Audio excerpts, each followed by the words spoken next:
이 시간 우리에게 주신 하나님의 말씀은 여호수아 20장 1절에서 9절까지의 말씀입니다. 제가 가진 성경으로 구약 350쪽입니다.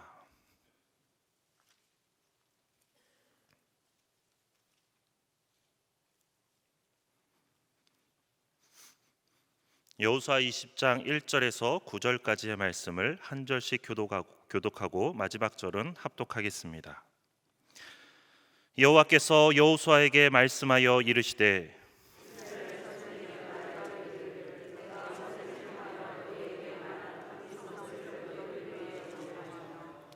부지 중에 실수로 사람을 죽인 자를 그리로 도망하게 하라. 이는 너희를 위해 피의 보복자를 피할 곳이니라.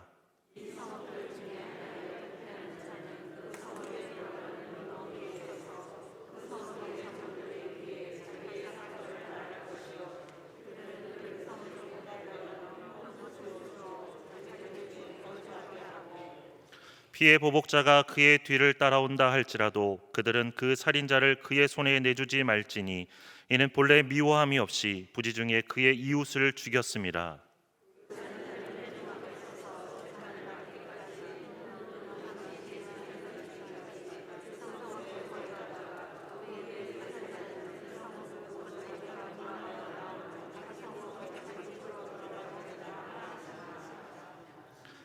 이에 그들이 납달리의 산지 갈릴리 게데스와 에브라임 산지의 세겜과 유다 산지의 기럇 아르바 곧 헤브론과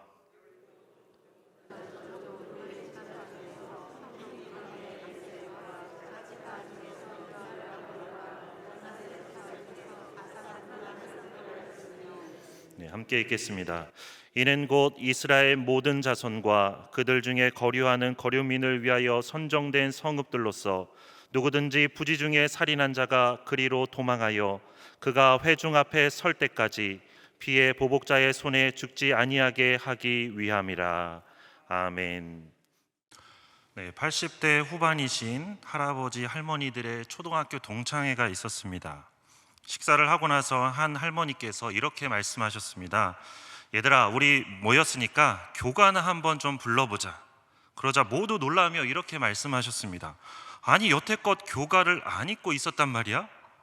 우린 모두 다 잊었는데. 그럼 네가 한번 좀 불러봐봐. 그러자 할머니께서 당당하게 일어나시더니 이렇게 부르기 시작하셨습니다. 동해물과 백두산이. 옆에서 듣고 계시던 할아버지 할머니들께서 하나같이 박수를 치시며 이렇게 말씀하셨습니다.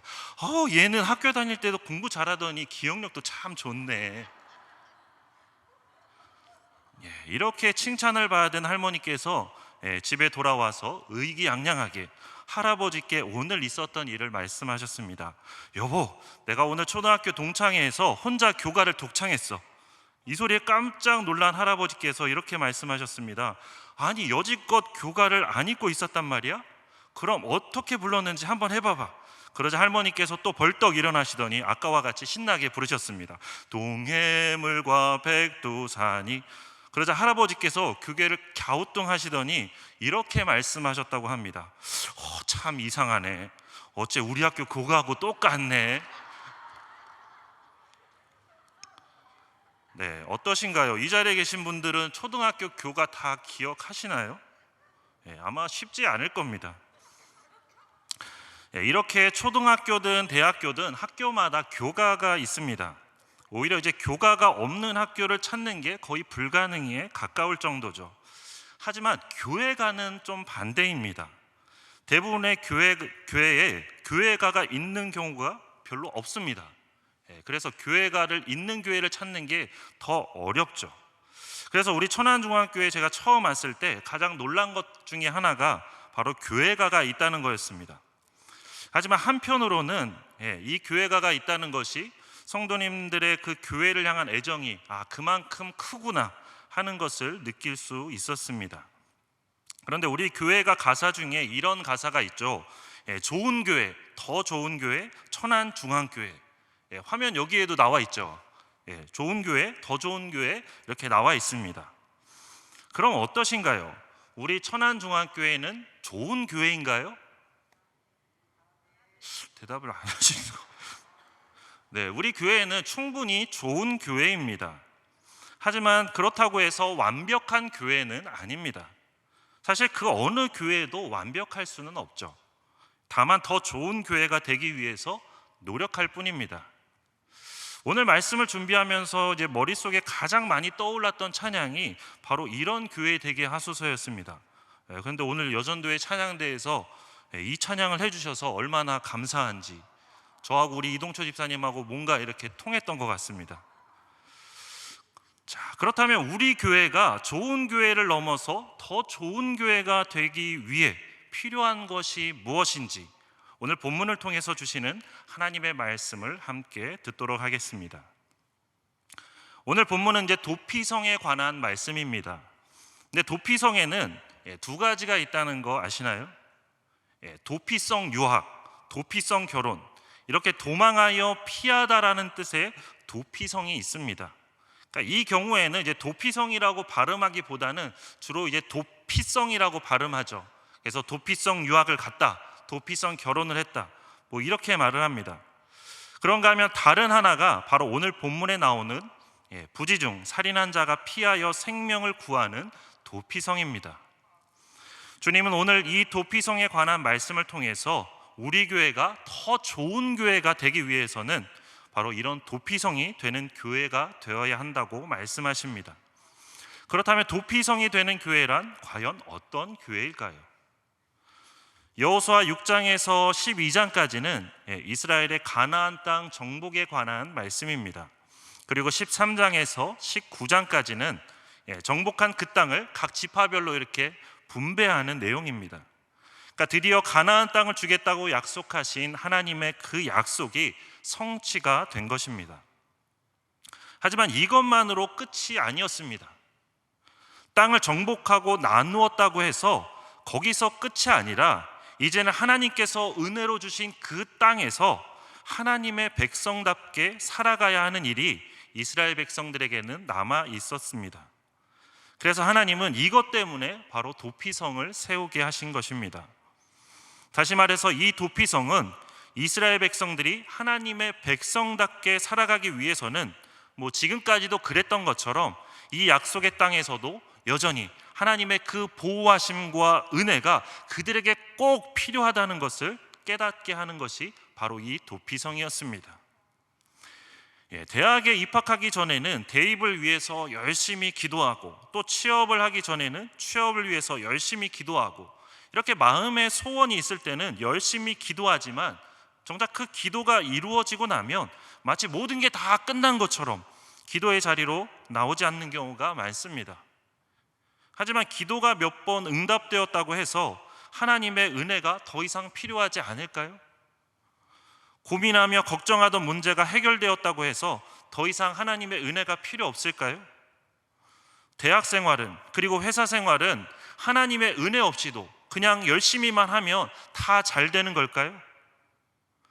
가나안 땅을 정복했을 때 자칫 이스라엘 백성들도 이런 생각을 할 수 있었습니다. 그래서 하나님께서는 도피성을 통해서 너희에게는 여전히 그 하나님의 은혜가 필요하다는 것을 깨닫게 하신 것입니다. 또한 도피성이란 3절 말씀처럼 고의가 아닌 실수로 사람을 죽인 그 사람이 피해 보복자를 피해서 생명을 구할 수 있도록 하나님께서 세우게 하신 성입니다. 근데 이러한 하나님의 명령은 사실 오늘 본문이 처음이 아니었습니다. 그래서 2절에도 보면 이렇게 돼 있죠. 내가 모세를 통하여 너희에게 말한 도피성들을, 그러니까 이 말씀처럼 이미 민수기 35장과 신명기 19장에서 하나님께서는 이미 모세에게 이 도피성을 세우라고 명령을 하셨습니다.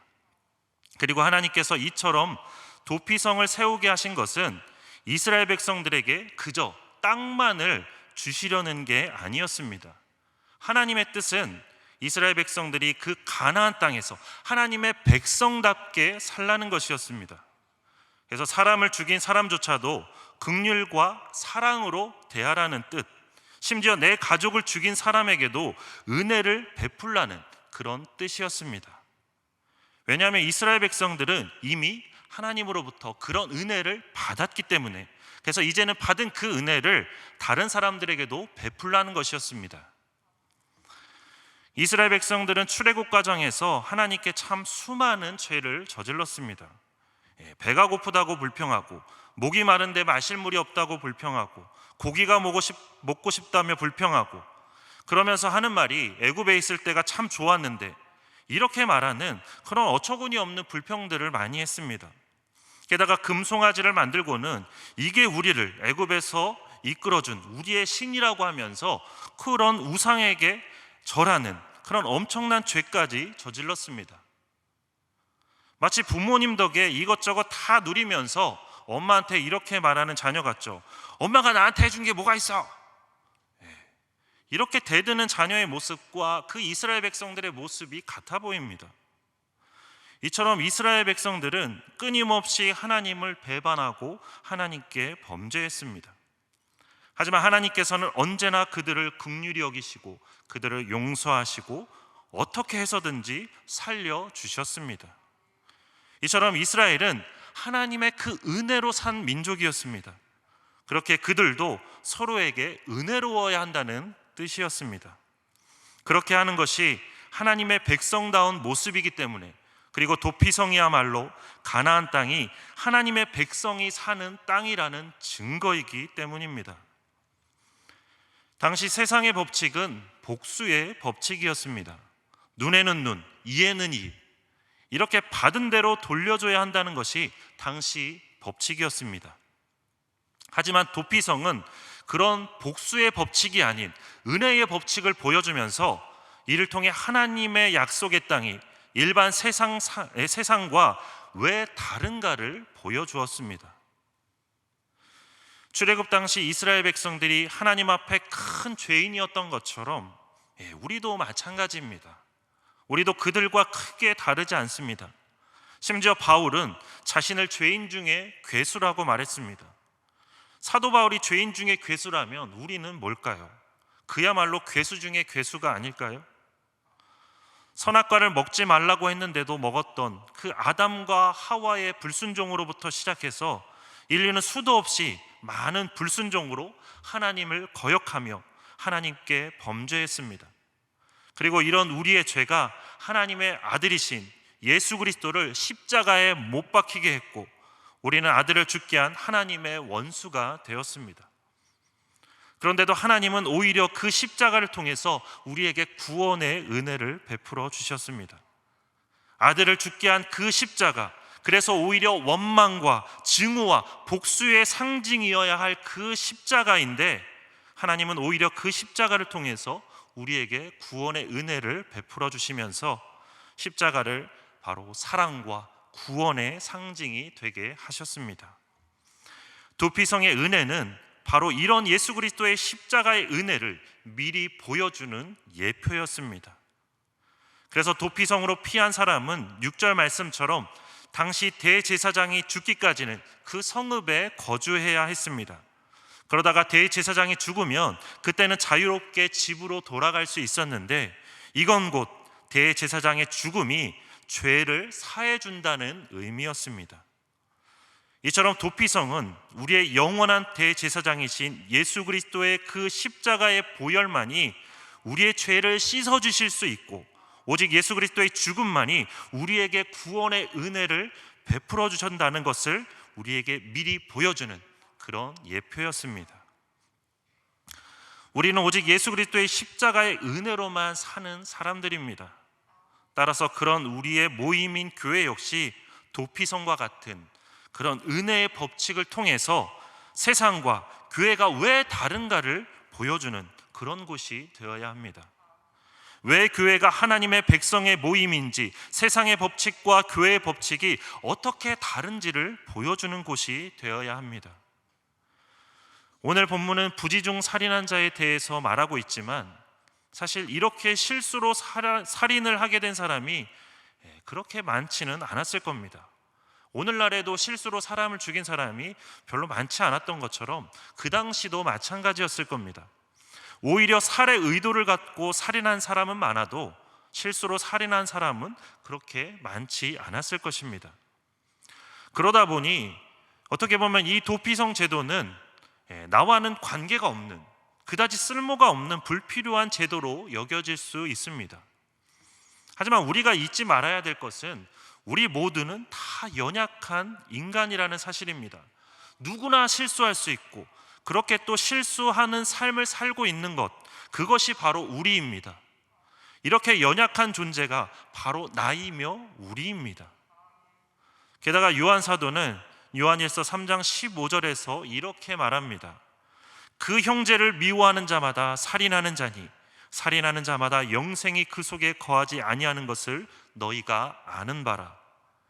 그리고 예수님은 마태복음 5장 22절에서 이렇게 말씀하셨습니다. 나는 너희에게 이르노니 형제에게 노하는 자마다 심판을 받게 되고 형제를 대하여 나가라 하는 자는 공회에 잡혀가게 되고 미련한 놈이라 하는 자는 지옥불에 들어가게 되리라. 이렇게 우리는 불완전한 존재이며 수도 없이 살인을 저지르는 존재입니다. 그렇게 도피성은 우리와 상관없는 일이 절대로 아닙니다. 오히려 우리는 도피성이신 예수님의 그 은혜로 사는 사람들입니다. 당시에 죄를 범한 사람들이 살 수 있는 그 유일한 길이 바로 도피성이었던 것처럼 우리도 예수 그리스도의 십자가의 은혜로만 구원받을 수 있습니다. 이처럼 도피성은, 그리고 십자가는 누구나 실수할 수 있고 실제로 그렇게 실수하고 있는 그런 우리의 연약함을 배려한 하나님의 은혜입니다. 그리고 놀랍게도 이 은혜는 누구나 쉽게 누릴 수 있는 은혜입니다. 하나님의 명령에 따라 세워진 그 도피성의 위치를 보면 이렇습니다. 위에 보시면 이렇게 도피성은 총 6곳에 세워졌는데 모두 다 사람들이 잘 볼 수 있는 비교적 지대가 높은 그런 높은 지대에 위치하고 있었습니다. 게다가 지도에 보이는 것처럼 약속의 땅 곳곳에 세워져서 이스라엘 땅 어느 곳에 살든지 단 하루면 이 도피성에 도착할 수 있었습니다. 그리고 도피성으로 가는 길은 매년 봄마다 잘 보수했습니다. 또 도로의 넓이도 대략 14m 정도로 당시로서는 상당히 넓은 도로였습니다. 그러니까 길이 막혀서 갈 수 없는 그런 도로가 아니라 누구든지 쉽게 갈 수 있는 길이었습니다. 그런가 하면 교차로마다 도피성으로 가는 그 표지판을 다 세워놔서 사람들이 잘못된 길로 들어서지 않도록 했습니다. 또 도피성의 문은 언제든지 들어올 수 있도록 항상 열려 있었습니다. 이처럼 도피성은 마음만 먹으면 누구나 쉽게 찾아갈 수 있는 곳이었고 누구나 그 은혜를 누릴 수 있는 곳이 바로 이 도피성이었습니다. 그리고 이건 십자가의 은혜도 마찬가지입니다. 그 놀라운 은혜를 하나님께서는 누구나 누릴 수 있도록 하셨습니다. 그러면서 우리에게 이렇게 너희가 값없이 은혜를 누렸다면 너희도 서로에게 은혜를 베풀며 살라고 말씀하십니다. 도피성의 법칙은 이처럼 은혜의 법칙이며 용서의 법칙입니다. 먼저 나에게 고통과 아픔을 주었다고 해도 피를 흘리며 보복하는 것을 막으시려는 하나님의 그 마음이 그 안에 잘 나타나 있습니다. 사람의 감정에는 고통과 아픔을 준 사람을 잊지 않고 그 사람에게 보복하려는 마음이 있습니다. 그런데 하나님은 이 도피성을 만드셔서 하나님의 형상으로 지음받은 사람을 어떤 행위만 가지고 함부로 해치고 피를 흘리지 못하도록 막으셨습니다. 복수는 또 다른 복수를 낳게 되고 상처는 또 다른 상처를 낳을 뿐입니다. 하지만 용서는 이것을 끊을 수 있는 것입니다. 하나님은 우리가 스스로 보복하거나 원수 갚는 것을 원치 않으십니다. 원수 갚는 것은 나에게 있으니 내게 맡기라고, 복수할 정당한 이유가 있다 할지라도 그것으로 인해서 죄를 짓지 말고 내게 맡기면 내가 다 해결하겠다고 말씀하십니다. 세상은 이에는 이, 눈에는 눈이라고 하면서 받은 대로 돌려줘야 한다고 말합니다.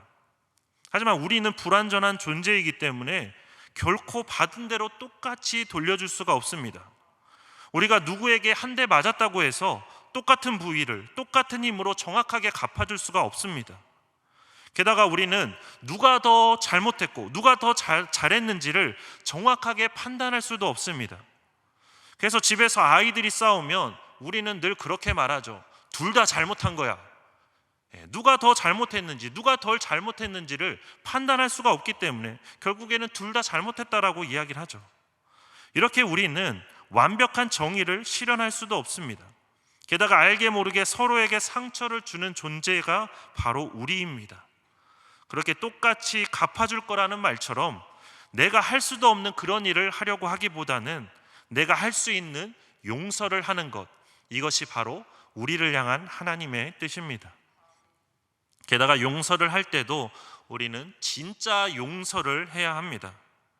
그러니까 진정한 용서라는 무엇이냐면 상대방이 그 용서를 받아들이든 그렇지 않든 내 마음속에서 상대방의 그 잘못을 다 삭제하는 것, 이것이 바로 진정한 용서입니다. 무슨 말이냐면 우리는 용서를 할 때도 나름 어떤 시나리오를 가지고 우리가 용서를 합니다. 그러니까 일반적인 시나리오는 이런 거죠. 내가 상대방을 용서하면 그 상대방도 막 감동을 받아서 아니다, 내가 정말 잘못했다, 내가 정말 너무나 잘못했다, 막 이렇게 자신의 잘못을 인정하고 막 그래서 서로 얼싸안고 눈물을 막 글썽이면서 상대방이 변화되는 거, 이런 시나리오를 우리가 주로 생각하며 상대방을 용서하려고 합니다. 하지만 현실은 그렇지 않을 때가 참 많죠. 내가 뭘 잘못했는데? 그게 뭐 어쨌는데? 이렇게 말하는 경우도 많습니다. 그래서 용서를 하려다가도 이런 말을 들으면서 우리가 더 화를 내기도 합니다. 예전에 그 전도연 배우가 주연을 맡았던 그 밀양이라는 영화도 마찬가지입니다. 그 여주인공이 아들을 살해한 살해범을 이제 하나님의 사랑으로 용서하기 위해서 교도소로 찾아갔습니다. 그런데 가서 살해범을 만나보니까 이상하게도 그 살해범의 그 얼굴이 너무나 평온해 보였습니다. 그래서 그 평온한 얼굴을 보자마자 여주인공은 그때부터 막 마음이 뒤틀리기 시작합니다. 그러니까 본인 생각에는 이 살해범이 너무 죄스러운 마음에 얼굴이 막 초췌해야 되고 또 자신을 보자마자 막 무릎 꿇고 울며 불며 반성하고 용서를 구할 줄 알았는데 얼굴이 너무 평온해 보인 겁니다. 게다가 이 살해범이 한다는 말이 자신은 이미 주님께 회개했고 주님의 용서를 받아서 이제는 마음이 평안하다는 거였습니다. 그러니까 이 죄수의 회개는 분명 성경적으로 보면 잘못된 회개죠. 하지만 오늘 보고자 하는 핵심은 이게 아니고 이제 여자 주인공이기 때문에 그 여자 주인공에게 초점을 맞춰보면 이 여자 주인공은 그렇게 하나님께 받은 은혜 때문에 그 살해범을 용서하려고 찾아갔지만 결국 그 살해범을 용서하지 못했습니다. 그 이유는 바로 자신의 시나리오와 맞지 않았기 때문이죠. 그래서 그때부터 하나님을 원망하며 막 예배를 방해하기 시작합니다. 아니, 내가 용서하지 않았는데 하나님께서 용서하셨다고? 어떻게 이럴 수 있습니까? 이렇게 하나님을 원망하며 예배를 방해합니다. 그리고 심지어 계속해서 괴로워하다가 자살 시도까지 하게 됩니다. 결국 이 여주인공은 진정한 용서를 하려고 했던 게 아니라 바로 자신의 시나리오에 맞춘 그런 용서를 하려고 했던 것입니다. 앞서 말씀드린 것처럼 용서란 상대방이 그것을 받아들이든 받아들이지 않든 내 마음속에서 상대방의 잘못을 다 삭제하는 것, 이게 진짜 용서입니다. 그리고 우리가 그렇게 용서해야 되는 이유는 상대방을 위해서가 아닙니다. 그래야만 그 여주인공처럼 마음속에 있는 그 미움과 그 증오가 내 자신을 막 상하게 하고 내 자신을 병들게 하는 그런 것들을 막을 수 있기 때문입니다. 그리고 이런 용서를 위해서 우리에게 필요한 것이 바로 십자가의 은혜입니다. 내 자신이 하나님께 얼마나 큰 은혜를 받았는지 그것을 우리가 깨닫게 될 때 우리는 다른 사람을 저절로 용서할 수 있습니다. 진짜 용서를 할 수 있게 되는 것입니다. 그래서 하나님은 그 은혜를 깨닫게 하기 위해서 그렇게 도피성을 세우게 하셨고 또 갈보리 언덕 위에 십자가를 세우게 하셨습니다. 하나님은 이런 우리의 연약함을 너무나 잘 아시기 때문에 결코 우리에게 어떤 완벽함을 요구하지 않으십니다. 다만 우리가 부족하기 때문에, 우리가 연약하기 때문에 서로 용서하고 서로 용납하며 서로의 부족함을 채워주라고 말씀하십니다. 뿐만 아니라 민수기 35장 15절 말씀을 보면 또 이렇게 기록이 되어 있습니다. 이 6성읍은 이스라엘 자손과 타국인과 이스라엘 중에 거류하는 자의 도피성이 되리니. 그러니까 여기서 타국인과 이스라엘 중에 거류하는 자라는 이 말은 곧 교회가 사회적 약자들을 돌보고 그들에게 하나님의 은혜를 전해야 한다는 말씀입니다. 예수님께서는 세리와 창녀조차 다 사랑하고 받아주셨습니다. 하지만 당시에 가장 경건하고 의롭게 산다고 자랑했던 그 바리새인들은 오히려 저주하며 버리셨습니다. 그 까닭은 그들이 그 옳고 그른 것만을 따지고 도움이 필요한 사회적 약자들은 다 외면했기 때문에, 오히려 그들의 생명을 물어뜯고 밟고 뭉개는 이들이었기 때문에 예수님께서는 그렇게 바리새인들을 외면하셨습니다. 그런데 혹시 우리의 모습 가운데도 은연중에 이런 모습과 생각이 있지는 않은지, 그래서 정말로 하나님의 은혜가 필요한 사람들을 우리가 외면한 채 교회 안에서 우리끼리만 그 은혜를 나누고 있지는 않은지, 우리의 모습을 그리고 우리의 생각을 말씀에 잘 비추어 볼 수 있기를 바랍니다. 그리고 하나님께서 더 원하시는 교회, 더 좋은 교회의 모습은 어려운 사람들이 보면서 저기에 가면 살 길이 있다고 말하는 그런 교회가 바로 더 좋은 교회이자 하나님께서 원하시는 교회입니다. 부디 우리 교회가 이런 교회가 되기를 바랍니다. 교회는 바다를 항해하는 배와 같습니다. 그래서 풍랑을 만나기도 하고 이런저런 어려움을 겪기도 합니다. 그런데 그런 어려움 속에서 우리가 서로 용서하고 서로 배려하지 못해서 오히려 다른 사람들을 공격하고 그 사람을 배 밖으로 밀어버리는 그런 교회가 되어서는 안 됩니다. 게다가 바다 위에서 표류하는 그런 사람을 발견하고도 저 사람은 죄인이라고, 저 사람은 이 배에 탈 자격이 없다고 그렇게 말하면서 모른 채 하고 외면하고 죽게 내버려 두어서도 안 됩니다. 성도들이 모인 교회는 도피성이 되어야 합니다. 우리 스스로의 연약함을 우리가 인정하고 하나님께 받은 큰 은혜를 기억하면서 다른 사람들을 용서하고 용납하는, 그리고 서로의 부족함을 채워주는 그런 교회가 되어야 합니다. 게다가 세상에서 소외된 사람을, 어려움에 처한 사람들을 우리가 외면하지 않고 그들에게 살 길을 열어주는 그런 교회가 되어야 합니다. 그렇게 우리 천안중앙교회가 이렇게 서로 용서하고 서로의 부족함을 채워주며 소외된 사람들, 어려움에 처한 사람들을 생명의 길로 이끌어주는 그런 도피성이 되는 교회가 되기를 바랍니다. 기도하겠습니다. 사랑의 하나님, 하나님의 뜻 가운데 이곳에 우리 천안중앙교회를 세워주시고 지금까지 인도하고 이끌어주심을 감사드립니다. 하나님, 우리 천안중앙교회가 그동안에 하나님의 뜻 가운데 여러 많은 일들을 해왔습니다. 하지만 주님, 늘 부족함을 느낍니다. 우리의 연약함을 느낍니다. 우리 교회가 더 좋은 교회가 되기를 원합니다.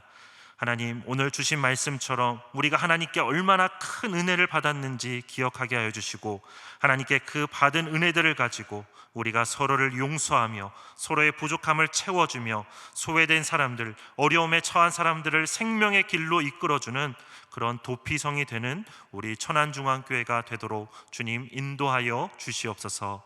감사드리며 예수 그리스도의 이름으로 기도드립니다. 아멘.